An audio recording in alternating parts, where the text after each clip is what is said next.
Behind me is the 2014 Audi S4. Now, I know what you're probably thinking. After the last test drive video on the Ferrari California, why are you driving an over-decade-old car? Did you blow through 3 test drive cars worth of budgets just to test drive that Ferrari?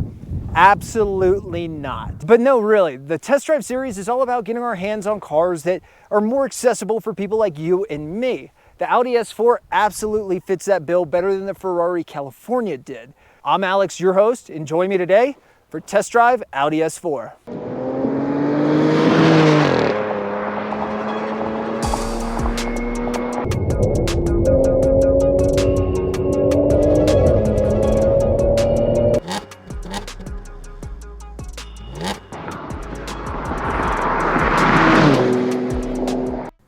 During this test drive, we set out to answer one question. In an era where turbocharged cars are more prevalent than ever, providing ready amounts of torque at any moment, is the decade-old Audi S4 and its supercharged V6 an outdated, underpowered relic of the past? Or can the S4 still provide a thrilling driving experience? This 2014 S4 features a 3-liter Eaton supercharged V6, putting out 333 horsepower and 325 pound-feet of torque. This 4,000-pound sedan gets 0 to 60 in 4.9 seconds and will do the quarter mile in 13.4. Top speed is governed at 155. Those of you hoping to hear the supercharged whine like a TRX or the 03 Mustang Cobra, you're not going to get it with the supercharger that's powering the S4. Why? This car does really just sit right in the middle of that offering between sport and comfort. So really across Audi's lineup of cars, they utilize the S badge to designate a sportier version from the base levels. So the S4 is a performance version of the Audi A4, but it is one level below the very top of performance that Audi offers, which is the RS badge that you see utilized across the vehicle lineups. One thing to note up front here, as you've probably picked up, we're driving the 4-door offering of the vehicle in the Audi S4. If you preferred a 2-door experience, actually you have the mechanically identical S5 or A5 to choose from across the lineup, with one exception at the very top of the food chain. We're missing the RS4. For some reason, the RS4 never made it over to US shores for this model, while the awesome V8 powered RS5 did. But because the S4 and S5 are so mechanically synonymous, we're going to loop them together for purposes of this discussion. Even at full throttle inside the cabin, the S4 is relatively quiet. It really seems like this version of things, sitting right between the RS5 and the base version, is meant to give you a performance variant without the burden of everything that comes with a more sporty car. Stiffer suspension, louder engine, exhaust notes, maybe tighter steering.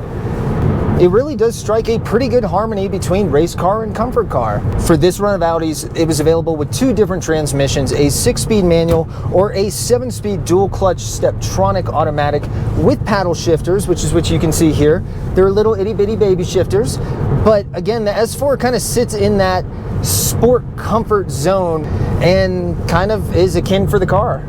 The Steptronic isn't bad, it's crisp, but I will say the software wants to nanny you. If you get at the very top of redline, it won't hold, it will shift for you, even in the most dynamic setting.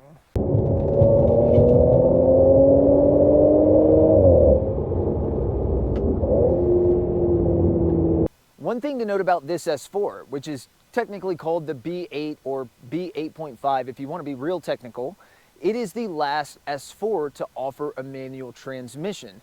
When this run ended in 2016, manual transmissions faded from the Audi A4 lineup entirely. Even though we talk about the RS4 being higher on the menu card, definitely in terms of aggression and performance, it does not offer the manual transmission. As far as the A4 body goes, this S4 is both the last and the top performance model to offer a manual transmission. I know the theme of this has kind of been like, this is a sport car with a softened nature to it, but one thing that I really have to give sport props to is the braking system on this S4. You have 13.6-inch ventilated discs on the front and 13 inches on the rear. It is as sharp as anything, and it's not jagged. The brakes don't squeak, but when you want to stop, these things clamp down.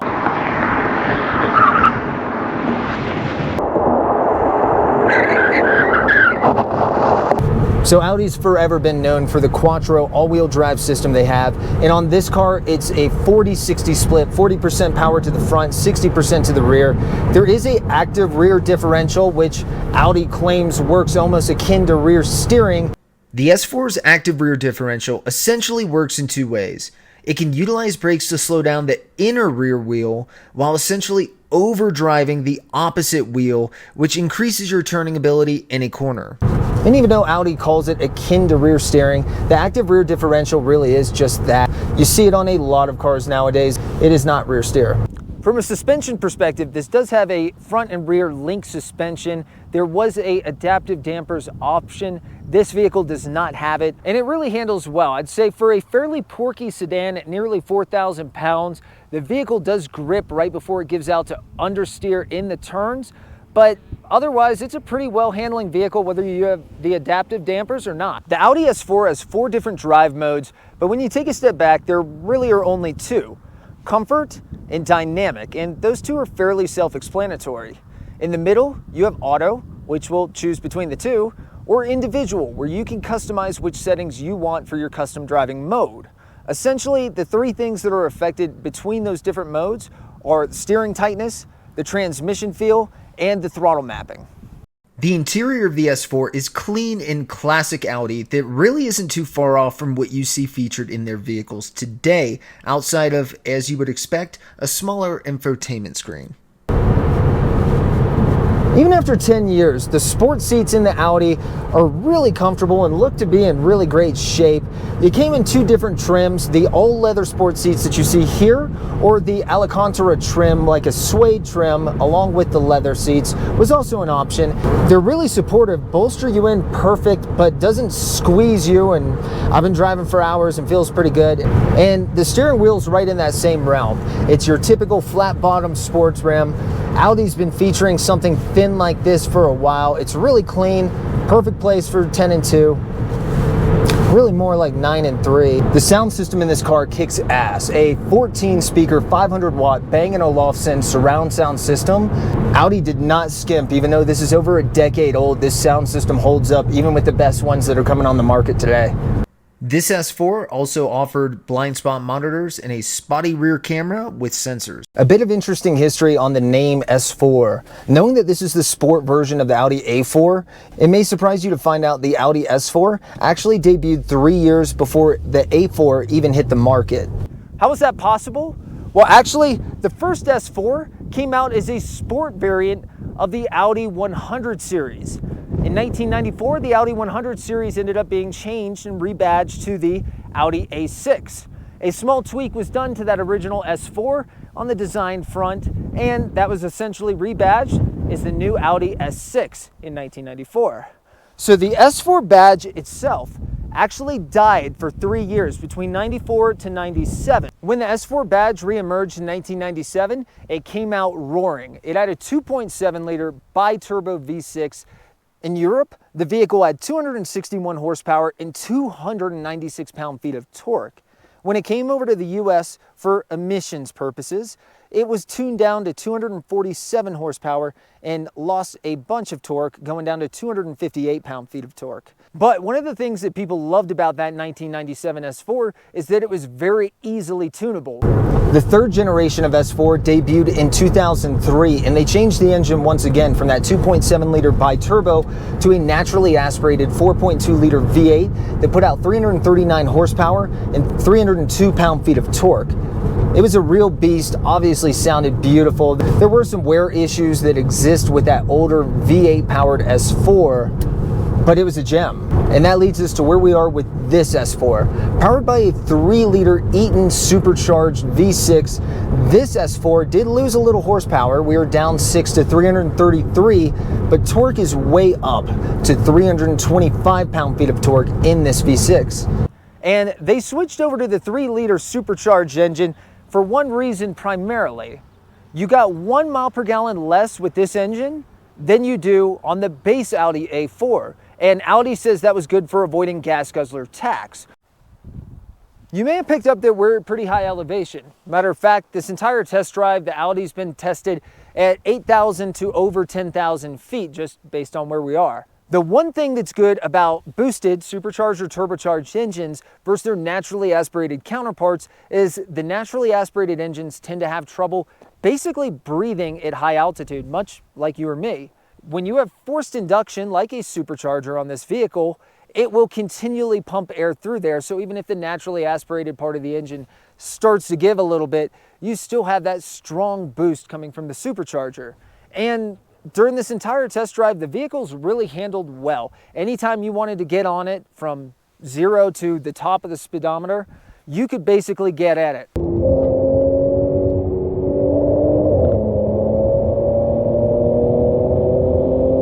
You know, I'm fascinated by some of the name swaps and things that the badges do to confuse people, definitely me. Well, one of the things that first caught my eye was this V6T badge right here. I think when you see a V6T badge, the first thing you think of is, well, it's a turbocharged V6. Then you stop and think, well, this is a supercharged V6, right? I just said that based on what I found on the internet. Feel free to correct me if I'm wrong. The T here stands for turbine. And essentially in German, that could mean turbocharged or supercharged. Essentially anything basically boosted. How about adding to the confusion? For these model years of S4, you can find either the V6T badge or a supercharged badge.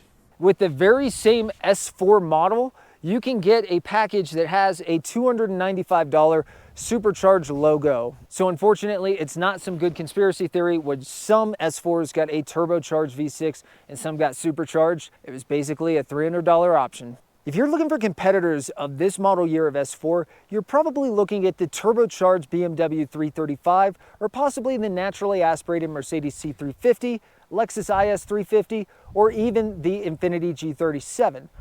But all of those trail in horsepower compared to this vehicle at 333 horsepower. So for its time, this thing really led in its class for horsepower. When this vehicle came out, it was priced at a base price of $48,995. Nowadays, if you're looking for this exact vehicle and you're looking for something with under 100,000 miles, you're probably going to be looking in the range of 20 to 30,000, depending on how low mileage you want to go. These things are very reliable. Other than one major issue, which is water pump failure, secondary issues include thermostat failure and some automatic transmission issues. So if you do go to buy any of these, make sure they are checked out. So what are some of the highlights of the Audi S4? The first positive is really the culmination of everything sport and comfort that the Audi S4 presents. You get a 333 horsepower supercharged V6, but you really don't get any of the whine. You have a burbly exhaust out back, but nothing that's going to disturb or wake the neighborhood.